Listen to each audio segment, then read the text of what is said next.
Bonjour à toutes et tous, bienvenue pour ce nouveau Cappuccino. Alors comme d'habitude, cet événement se déroule en présentiel et aussi à distance. Le Cappuccino est enregistré et le replay sera disponible sur la chaîne YouTube de l'école. Donc pour les personnes à distance, vous avez quelques consignes qui s'affichent sur votre écran. Il y a une commande converser qui va vous permettre d'échanger entre vous si vous le souhaitez, et aussi une commande questions-réponses dans laquelle vous pouvez poser vos questions pour les intervenants, puisqu'on a un temps d'échange à la fin du Cappuccino pendant lequel on transmettra vos questions. Aujourd'hui, on va s'intéresser au projet porté par le CFA, sujet partagé par le HESP, puisqu'il s'agit du sujet de comment accompagner nos apprenants à une prise de recul sur leur expérience, leurs compétences, afin de préparer au mieux leur insertion professionnelle. Donc pour cela, aujourd'hui, on accueille 3 intervenants. Est-ce que vous pouvez vous présenter ? Alors, Cécile You, bonjour. Je suis coordinatrice pédagogique au sein du département Métis.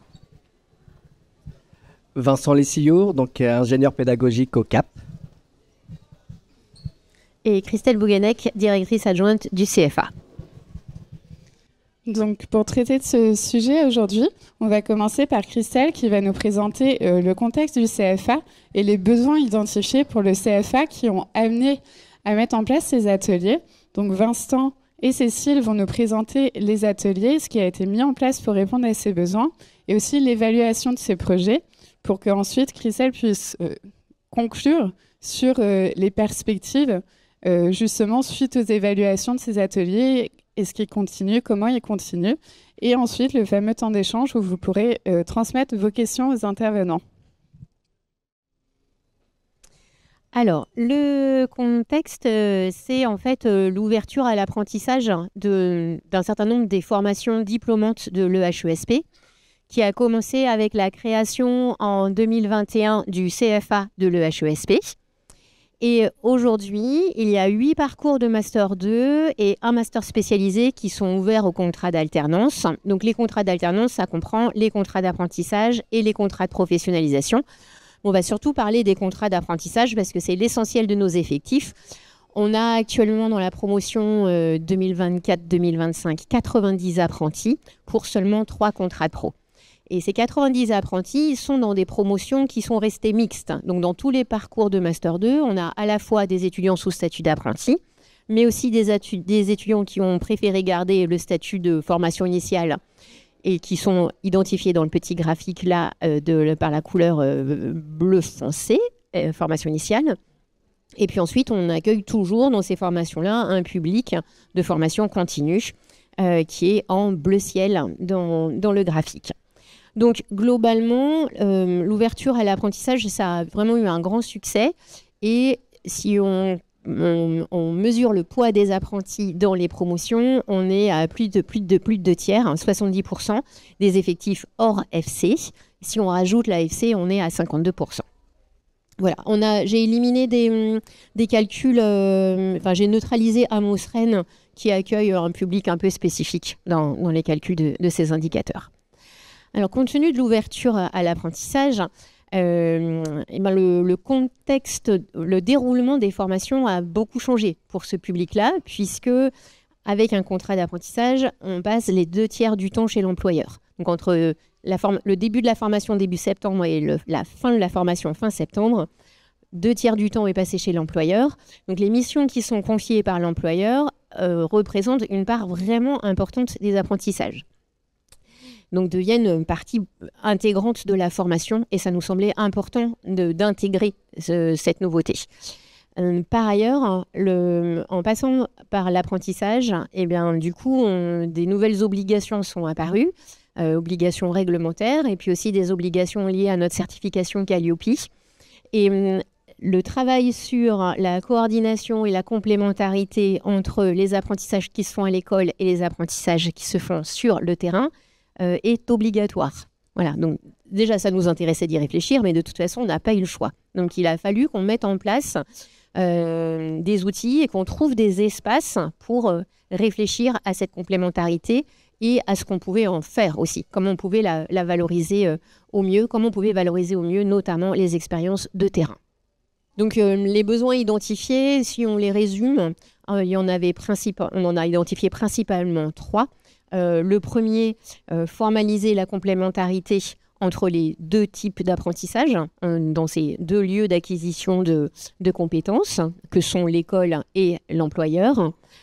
Favoriser la réflexivité. Donc, nous semblait vraiment super important de donner des outils et du temps aux apprentis pour qu'ils puissent prendre du recul sur leurs expériences professionnelles et leur montée en compétences et de les accompagner dans cet exercice-là. Et ensuite, on a identifié un besoin de partage entre promos. Donc, on avait aussi besoin de trouver une façon de mener cette réflexion, non seulement au sein de chaque promo, mais en interpromo pour rendre l'exercice encore plus riche. Donc, voilà le constat et les besoins. Et maintenant, je vais passer la parole à mes collègues qui se sont lancés dans l'aventure avec le CFA et je les remercie. Merci Christelle. Au niveau des ateliers, c'était en 2 ateliers. Donc, le premier, c'était une première édition qui avait lieu en 2023. En 2023, il n'y avait que cet atelier, donc qui était sur conscientiser ses aspirations professionnelles. Comme le disait Christelle, c'était un moment en fait nécessaire pour prendre un peu de recul, de réflexivité sur plus tard, voilà, qu'est-ce que j'ai fait et qu'est-ce que j'aimerais faire. Donc, avec 2 objectifs, qui étaient analyser ses expériences professionnelles passées et aussi formaliser ses attentes vis-à-vis de son projet professionnel. Pour mener à bien cet atelier, on l'a décomposé en fait en 3 temps, avec un premier temps qui était vraiment sur l'alternance vécue sur l'année passée. Qu'est-ce que j'ai vécu, comment je me suis senti dans mon alternance. Ensuite, prendre un peu de recul et de venir questionner son temps d'alternance donc sur l'année, mais aussi ses expériences passées, que ce soit un autre job, un job d'été, un stage, sur qu'est-ce qui me motive, qu'est-ce que j'ai envie de vivre, qu'est-ce que je n'ai plus envie de vivre. Et à partir de là, réfléchir dans un monde idéal à qu'est-ce que serait mon job idéal, mon employeur, ma structure idéale dans laquelle j'aimerais évoluer. Donc c'était vraiment l'utilité de réfléchir un peu sur, voilà, je prends du recul et dans quoi j'aimerais évoluer. Donc, comme le disait Christelle, ce n'était pas en filière, mais vraiment interpromo, qui permettait comme ça de partager les différentes expériences et vraiment partir de leur expérience individuelle et pas sur quelque chose un peu d'étude de cas ou autre. Et donc, c'était, comme les 2 ateliers, un atelier d'1h30. Et pour le second, Alors, le deuxième atelier, c'était vraiment un atelier qui était centré sur la valorisation des compétences développées ou approfondies dans le cadre de l'alternance. Donc, pareil, un atelier d'1h30, alors qui cette fois se déroule en filière, c'est-à-dire au sein de chaque parcours, parce qu'il s'appuie sur le livret compétences de chaque master. Donc, ça permettait aussi de pouvoir avoir un point commun pour élaborer les discussions. Et donc là, l'objectif de cet atelier, c'était de pouvoir partir de ce livret de compétences élaboré dans le cadre de l'approche par compétences et de réfléchir parmi les expériences vécues sur le terrain professionnel, de pouvoir identifier quelles compétences vraiment j'ai réussi à développer, à mettre en application. Et donc, ça permet d'une part de pouvoir conscientiser et se dire « mais oui, c'est vrai, j'ai pu expérimenter cette compétence » pour pouvoir ensuite l'expliquer à d'autres, la valoriser pour pouvoir augmenter un peu son portefeuille de compétences quand on se présente sur un entretien professionnel, par exemple. Voilà pour la présentation de l'atelier. Donc sur les points positifs de ce premier atelier, vraiment l'importance de l'interpromo pour échanger avec d'autres publics et se rendre compte aussi qu'on n'est pas seul. Il y a des choses qui s'échangent dans la promo, ils ont déjà l'habitude d'échanger ensemble. Et d'échanger comme ça en interpromo, ça permet de voir qu'on n'est pas seul, qu'on vit des expériences quasi identiques ou complètement différentes, mais ce n'est pas grave. Il y a eu un excellent retour sur cet atelier. Ils ont vraiment aimé prendre ce temps d'échange. Ça a été, au début, on le verra dans le point négatif, mais venir parler de soi et de réussir à mettre sur papier qu'est-ce que je n'ai plus envie de vivre. Donc voilà, souvent, qu'est-ce que j'ai envie de vivre? Waouh, il y a un peu l'effet waouh, on est content d'avoir vécu ça. Par contre, de réussir à se dire, non, ça, j'ai plus du tout envie de le vivre. Ça permet comme ça de prendre du recul et d'avoir le temps en fait, de le noter. points positifs sur l'atelier. Alors sur l'atelier 2, ce qu'il faut savoir du coup, c'était qu'en 2024, c'était vraiment la première édition de cet atelier en tant que tel, puisqu'en 2023, il était un peu fondu dans l'atelier sur le projet pro. Et donc, bon, c'était du coup une première tentative en 2024, mais qui méritait au moins d'avoir tenté l'expérience d'en faire un atelier à part. Et en ça, c'était positif. Donc on a bien vu qu'il y avait un intérêt à le mener de cette façon-là. En interpromo, ce qui permet aussi de pouvoir bénéficier du retour de ses camarades de promo, parce qu'on n'a pas forcément, on voit pas forcément la même chose derrière la valorisation de telle ou telle compétence. Et donc le partage au sein du groupe permet aussi d'avoir de nouvelles idées et de pouvoir approfondir les sujets. Donc sur cet atelier-là aussi, on a eu des très bons retours, 3,8 sur 5. Mais bon, du coup, forcément, il y a une marge de progression. Et sur les points améliorés, donc la dynamique de l'animation. Comme le disait Cécile, en fait, l'atelier 1 et 2 avaient été mis ensemble sur l'année 2022-2023, avec 1h30 aussi pour mener l'atelier. On voyait que c'était beaucoup trop rapide et on n'allait pas au fond des choses.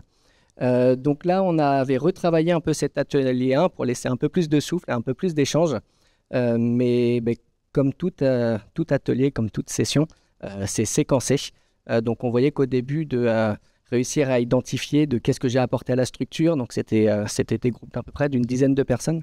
Voilà, chacun parlait et on voyait au fur et à mesure que qu'est-ce que j'ai envie de vivre, depuis vivre, qu'est-ce que voilà mon employeur idéal et tout ça. Avec les autres questions, on voyait que la parole était un peu plus libérée, en tout cas avait besoin un peu plus d'échange, plutôt que de dire non, c'est pas à toi, tu interviens dans 3 personnes parce qu'on fait le tour. Donc voilà, donc on va revoir un peu cette dynamique d'animation et laisser un peu plus de souplesse dans l'animation. Et pour l'atelier 2, alors les retours ont été un peu hétérogènes en fonction des différents parcours. Alors peut-être parce que cet atelier parfois a déjà été un peu réalisé déjà en cours d'année pour certaines promos, donc ce n'était pas une découverte. Donc il y a peut-être eu un sentiment de redite sur les réflexions ou la production qui était demandée. Alors, ils ont estimé aussi parfois que le cadre était peu propice aux interactions, et ça, c'est peut-être dû au fait qu'on était très centré sur le livret de compétences, et donc on avait peut-être un fonctionnement dans l'animation un peu trop scolaire, un peu trop collé au texte, collé au référentiel, et donc peut-être qu'une piste, ce serait de se libérer un peu de ce référentiel et d'aller chercher les expériences spontanées pour pouvoir justement laisser plus de place aux échanges entre les étudiants. On a eu des questionnements aussi sur la temporalité, le fait de savoir est-ce que ça n'intervient pas un peu trop tard dans la formation de réfléchir à ces questions-là.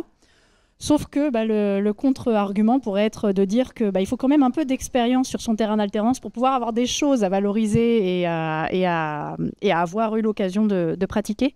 Donc pareil, il y a toujours des pour et des contre dans chacun des choix que l'on fait. Alors, les suites du projet. On va reconduire un format en 2 ateliers en 2025. On a juste oublié de préciser que ces ateliers, on les joue dans le cadre de la semaine des alternants qui a lieu tous les ans, première semaine de juillet, à laquelle qui est obligatoire. Je dis on convie, mais non, on ne convie pas, c'est obligatoire pour tous nos apprentis. L'objectif reste vraiment de faire en sorte que nos étudiants ils soient capables de se positionner sur des postes qui correspondent bien à leurs compétences, donc qui connaissent bien leurs propres compétences pour être en capacité de faire ça, et qu'ils aient une valeur ajoutée au moment des entretiens. Parce qu'on est persuadé qu'être capable de valoriser ses compétences, c'est une façon de faire la différence au moment d'un entretien. Et sachant qu'en plus, maintenant, tout le monde fait un CV, une lettre de motivation avec l'aide de ChatGPT, les entretiens sont de plus en plus importants. Donc, ça nous semble vraiment important, vraiment essentiel de bien les accompagner là-dessus. Par ailleurs, la volonté de les accompagner dans l'insertion professionnelle est renforcée par un contexte économique qui est quand même pas des plus sereins. Et on sait déjà que nos étudiants se posent des questions sur leur insertion professionnelle. Est-ce qu'on va continuer à avoir toujours un aussi bon taux d'insertion et aussi rapide c'est une vraie question. Donc, dans un contexte économique qui se tend, qui va peut-être avoir des répercussions sur les postes qu'on va leur proposer, ça nous semble d'autant plus essentiel de passer un petit peu de temps sur cette question de l'insertion.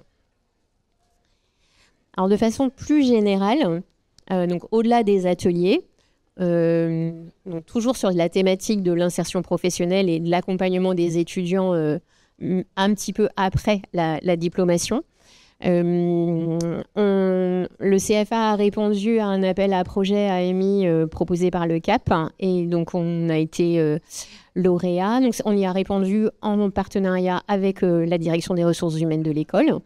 Et donc voilà, on était très heureux que notre projet soit retenu, et on travaille sur la conception d'un simulateur d'entretien de recrutement. C'est pas avec de l'intelligence artificielle, hein, mais c'est plus sous forme de jeu, de mise en situation. Et pour que ce soit vraiment le plus réaliste possible, on écrit le scénario à plusieurs mains. Donc le CFA a sollicité des employeurs d'apprentis actuels qui nous aident à rédiger un scénario le plus réaliste possible. Voilà. Et sur le dernier point, la communication Pédago-Lab, ça reboucle plus sur le travail qui est fait à partir des référentiels de compétences et de l'approche, le lien, comment on peut utiliser l'APC pour discuter, dialoguer avec le milieu professionnel et surveiller et valoriser la montée en compétences. Là, c'est l'objet d'un article qu'on a proposé pour le Pédago-Lab, mais je vais laisser Vincent parler parce qu'il connaît beaucoup mieux que moi. Oui, donc le Pédago-Lab, en fait, ce sont des journées d'études portées par l'association Anstia, qui est une association en fait, une association nationale qui regroupe des ingénieurs et des conseillers pédagogiques. Donc la thématique de cette année, c'était l'approche par compétences, donc c'est à l'université de Grenoble. Et on avait proposé donc à Christelle, et je dis on parce qu'il y a Roxane aussi qui y participe, de faire un retour d'expérience sur ce sujet-là. Parce que pour beaucoup, ça va être comment on met en place la démarche APC dans les établissements. Et on s'est dit, nous, on pouvait faire un pas de côté ou quelque chose un peu différent sur vraiment cette logique de valorisation des compétences. Et notre communication, notre retour d'expérience a été retenu. Donc, on communique au mois de juin à l'université de Grenoble.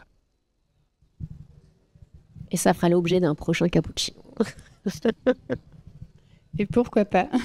Merci pour vos retours, du coup, qui donnaient effectivement des exemples sur comment on peut accompagner les apprenants à faire le lien entre ce qu'ils vivent à l'école, ce qu'ils vivent aussi dans leur milieu professionnel en général. Alors ici, on a vu l'exemple de l'apprentissage, mais ça peut être différentes expériences professionnelles et effectivement les compétences qu'on leur demande d'acquérir, etc., comment ils peuvent les valoriser et comment ils les ont déjà développées. Donc, on va pouvoir passer à la partie de temps d'échange. Si vous avez des questions, des remarques, peut-être si vous voulez aussi en savoir plus sur le contenu spécifique des ateliers, on a avec nous les fiches qui ont servi de support pour les ateliers qu'on peut faire passer et sur lesquels aussi on peut vous dire les questions qui ont été faites si cela vous intéresse. Une toute petite question pratique. Il y a environ 90 apprenants, si j'ai bien compris, et 2 ateliers. Donc, comment vous avez organisé le nombre de sessions, la démultiplication? J'imagine des ateliers d'une dizaine de personnes, probablement. C'était une première question. Ouais, on a été obligé de faire 10 équipes. 10 équipes de 8. À peu près, ils étaient à peu près 80 présents parce que la participation à la semaine des alternants n'est pas obligatoire pour le master spécialisé. Donc et puis, il y en a toujours 1 ou 2 qui ont une bonne raison pour ne pas être là. Donc, on avait à peu près 80 présents. On avait 10 équipes de 8. Et c'est un peu complexe en termes logistiques. Donc, on organisait, mais on n'a pas réussi à avoir plus de 5 animateurs présents en même temps sur un même créneau horaire. Donc, du coup, on occupait 5 équipes sur un premier atelier pendant que les 5 autres faisaient autre chose en parallèle. Puis, on switchait. C'est un jeu Tetris. Et puis une autre question qui est peut-être moins technique, mais c'est justement la réflexion sur les compétences entre le livret. Vous dites qu'il y a un livret de compétences d'une part, et puis comment vous... Voilà, si vous essayez de vous en détacher, comment est-ce que vous faites est-ce que vous donnez comme objectif qu'ils le remplissent un petit peu, enfin, Alors, sous forme d'auto-évaluation en quelque sorte ce qu'on n'a peut-être pas bien précisé, c'est que les apprentis, ils travaillent sur leur référentiel de compétences tout au long de l'année. Puisqu'en début d'année, on leur distribue le livret de l'alternant dans lequel il y a le portefeuille de compétences issu de la démarche APC qui est parfois un peu retravaillé pour qu'il soit un peu plus léger ou repris tel quel. Ça dépend des formations et des volontés aussi des responsables de formation. Et pendant l'année, les apprentis, ils ont 2 entretiens de suivi avec leur tuteur pédagogique et le maître d'apprentissage qui est le tuteur côté entreprise. Et à chaque entretien tripartite, on fait le point sur les compétences qui ont été développées sur le terrain en relation avec le référentiel académique. Voilà. En essayant, l'idée étant d'essayer de trouver des exemples précis de réalisations qui viennent illustrer des compétences et qui pourraient utiliser sur un entretien d'embauche. Donc, ils ont déjà fait l'exercice 2 fois dans l'année avec les 2 tuteurs et ils le referont une dernière fois fin septembre avec leur tuteur professionnel. Et donc là, dans l'atelier 2, l'objectif, c'était pas de rebalayer tout le référentiel de compétences et de dire ça oui, j'ai mis en application, je maîtrise bien, ça non, j'ai pas eu l'occasion de l'appliquer. C'était d'identifier les 2 ou 3 compétences sur lesquelles ils pensaient avoir le plus progressé. Et pourquoi ? Et qu'est-ce qu'ils pouvaient nous raconter qu'ils avaient fait ou vécu pour étayer le fait qu'ils avaient vraiment progressé sur cet item-là. Et après, on leur demandait de la même façon d'identifier les 3 sur lesquels ils se sentaient... ils n'avaient pas l'impression d'avoir vécu des choses sur le terrain en relation directe avec cette compétence-là, qui de toute façon est travaillée à l'école. Mais voilà, il n'y a pas une expérience de terrain en plus. Ça répond à ta question ? Très bien, merci. Est-ce qu'il y avait une autre question ? À distance aussi, non ? J'ai loupé personne, pas de main levée ? Non.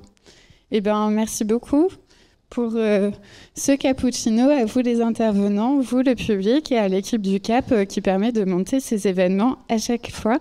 Et je vous souhaite une bonne journée. Merci.